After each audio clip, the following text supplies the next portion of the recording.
Supreme court نے کہا جی وہ رپورٹ کدھر ہے، تو جواب ملا جی کہ وہ ابھی وزیر داخلہ نے پڑھنی ہے، اس کے کوئی حساس چیزیں ہو سکتی ہیں تو اس کے بعد پھر آپ تک پہنچے گی۔ تو چیف جسٹس نے کہا وزیر داخلہ اس میں کوئی تبدیلی کریں گے، تو اس کے بعد کوئی جواب نہیں تھا ان کے پاس۔ جی بالکل، میرے خیال سے تو احتشام مقدمہ جو ہے وہ درج ہونا چاہیے تھا پہلے۔ نامعلوم یہ مجھے نہیں پتا کہ سپریم کورٹ کے پاس معاملہ کیوں پہنچ جاتا ہے، یہ ایگزیکٹو کام ہے اور ایگزیکٹو فنکشن ہے، مگر یہاں پہ کچھ قانونی پیچیدگیاں بھی ہیں۔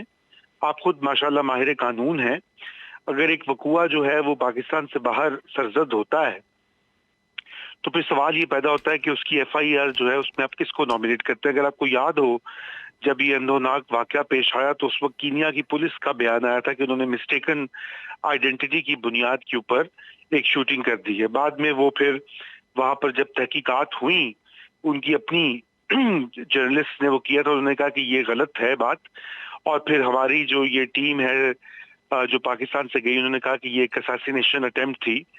تو پھر اب سوال یہ پیدا ہوتا ہے کہ کیا پاکستان سے کوئی وہ، کیونکہ ایف آئی آر درج کر کے اور اس میں جو ہے اس کی تحقیقات سے تو پھر یہی اس کی امپلیکیشن یہ ہوتی ہے کہ پاکستان سے کسی نے حکم دیا ہے اس اساسینیشن کا۔ تو اس کے لیے یہ اب آپ مجھ سے بہتر جانتے ہوں گے کہ قانونی کیا طریقہ کار ہے، اور اسی لیے کمیشن اس کا بننا چاہیے تھا۔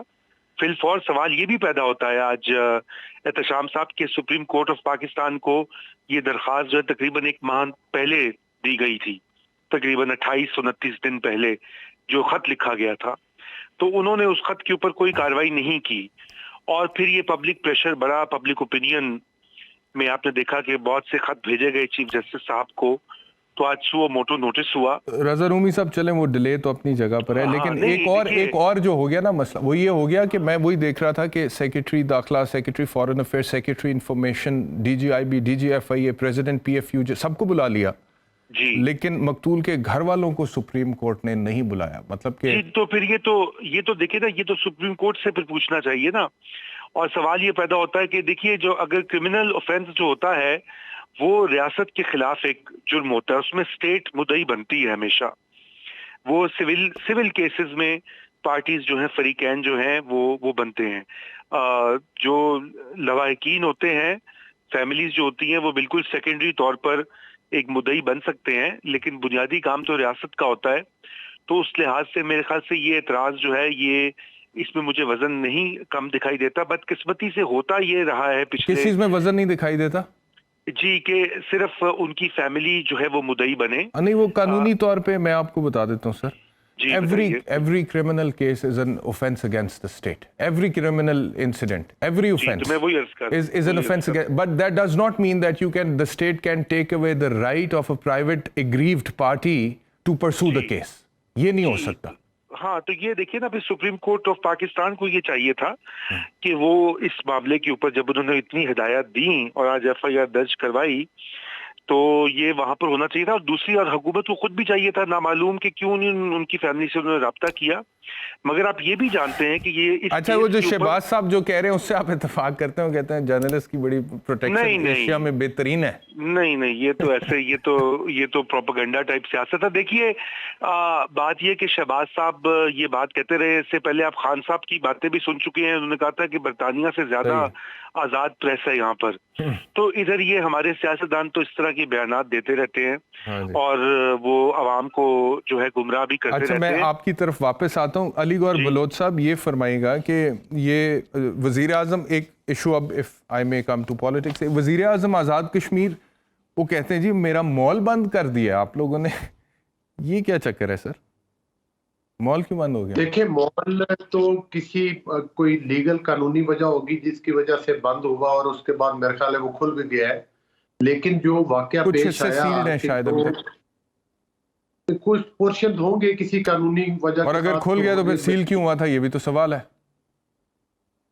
دیکھیں، بات یہ ہے کہ وزیر اعظم جب مطلب ایک وہ ادھر فنکشن میں گئے، اور جس طرح سے کہ ادھر جو آزاد کشمیر کے وزیر اعظم میں جس طرح سے کہ انہوں نے ایک غیر اخلاقی حرکت کی ہے، وہ بھی انتہائی غیر مناسب صحیح اس کی بھی مذمت کرنی چاہیے. اور اس کی میں اس کی مثال آپ کو اس طرف بھی تو دیتا اس ہوں. غیر اخلاقی حرکت کی وجہ سے پھر مال بند ہو گیا آپ یہ کہہ رہے ہیں؟ میں نے تو کہا ہے کہ مال تو کسی قانونی وجہ سے بند ہوگا. اچھا وہ کسی اور قانونی وجہ سے بند ہو. اچھا وہ غیر اخلاقی جو غیر اخلاقی حرکت آپ کہہ رہے ہیں وزیر اعظم آزاد اس کا مال بند ہونے سے کوئی تعلق نہیں؟ نہیں, میں آپ کو ایک بات بتاؤں کہ جس وقت عمران نیازی صاحب جب آزاد کشمیر میں راجہ فاروق حیدر صاحب پرائم منسٹر تھے اور مسلم لیگ نون کی حکومت تھی, کئی دفعہ عمران نیازی صاحب گئے, بلکہ ان کا پراپر طریقے کے ساتھ ان کے فنکشن میں بیٹھتے تھے اور ساتھ ہی ان کے فنکشن میں بیٹھ کے کبھی اس قسم کا واقعہ پیش نہیں آیا.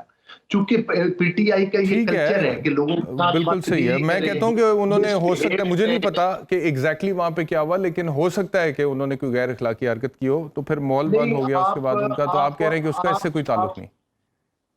نہیں, آپ کو میں تو سمجھتا ہوں کہ آپ بڑا مطلب ہے آپ اویئر ہوتے ہیں معاملات سے اور آپ کے نالج میں ہوگا. آج تو ٹاک شوز پر سارے واقعات یہ چل رہے ہیں اور ڈسکس ہو رہے ہیں. تو بہرحال میں سمجھتا ہوں کہ میں تو اس چیز کی مذمت کرتا ہوں کہ یہ واقعہ نہیں پیش آنا چاہیے تھا. لیکن جو رضا رومی صاحب کی طرف جاؤں گا اگر آپ اجازت دیں, کیونکہ وقت کی تھوڑی قلت ہے. I hope you cooperate with me on that. Raza صاحب, یہ اسحاق ڈار صاحب کے اثاثے سے واپس ملنے کی خبر آ رہی ہے کہ جی وہ ملنا شروع ہونے لگے ہیں اسحاق ڈار صاحب کو. جی ہاں جی, ہم نے بھی دیکھی ہے خبر, لیکن اب آپ کو پتا ہے کہ اسحاق ڈار صاحب کے اوپر جو سارے پہلے مسائل رہے ہیں رفتہ رفتہ وہ آسان ہوتے جا رہے ہیں. اگر آپ کے علم میں ہی ہے ان کی واپسی جو ہے, ان کے جو کیسز ہیں, تو یہ اب منطقی نتیجہ ہے, کڑی سے کڑی آگے مل رہی ہے.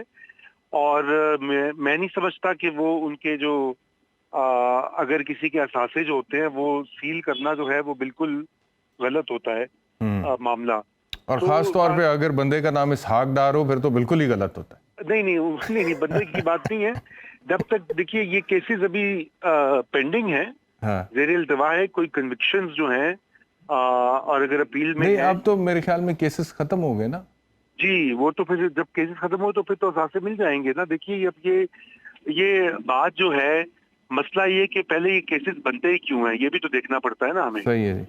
اگر یہ کیسز جو ہے سیاسی بنیاد پہ بنتے ہیں, سیاسی وجوہات کی وجہ سے بنتے ہیں, تو پھر سیاسی کیسز کا انجام یہی ہوتا ہے. تو آپ کے خیال میں ابھی پی ڈی ایم کے دور حکومت میں بھی اس طرح کے کچھ کیسز بن رہے ہیں؟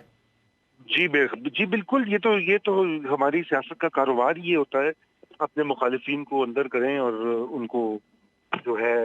جی علی گور بلوچ صاحب, کیسز بن رہے ہیں اپوزیشن کے خلاف آپ کے دور حکومت میں جو میرٹس پر نہیں ہے, اور جو آپ کہتے تھے ہمارے ساتھ پولیٹیکل وکٹمائزیشن ہو رہی ہے, آپ کی اپوزیشن کے ساتھ وہ ہو رہا ہے؟ دیکھیں بات یہ ہے کہ جو اصل چوریاں جس طرح سے, وہ تو خیر پورے پچھلے 4 سال میں جس طرح سے عمران نیازی صاحب کو سرٹیفکیٹ دیا گیا تھا کہ وہ پاکستان کے خزانوں کے ساتھ جو مرضی سلوک کرے, اور بڑے بڑے ان کے کرپشن کے سکینڈل سامنے آئے. حالانکہ وہ تو بھاشن دیتے تھے نا کہ باقی لوگ کرپٹ ہیں, وہ دودھ کے دھلے ہوئے ہیں, لیکن جو کچھ انہوں نے پاکستان کے ساتھ آ کر کیا مالی معاملات میں, وہ بھی کسی سے ڈھکا چھپا ہوا نہیں. بلکہ ابھی تو پروگرام میں ہم پر ہی اس بات کی تنقید کی جاتی ہے کہ آپ کیسز کیوں نہیں بنا رہے. جو فورن فنڈنگ کیس آیا ہے وہ الیکشن کمیشن نے تو اپنی رپورٹ دے دی. اب ایف آئی اے کا اور دیگر اداروں کا کام ہے کہ اس کے اوپر انویسٹیگیشن کرے کہ یہ پیسہ کہاں سے آیا, کون اس کا ذمہ دار ہے, کن مقاصد کے لیے استعمال ہوا. ٹھیک ہو گیا جی, بہت شکریہ.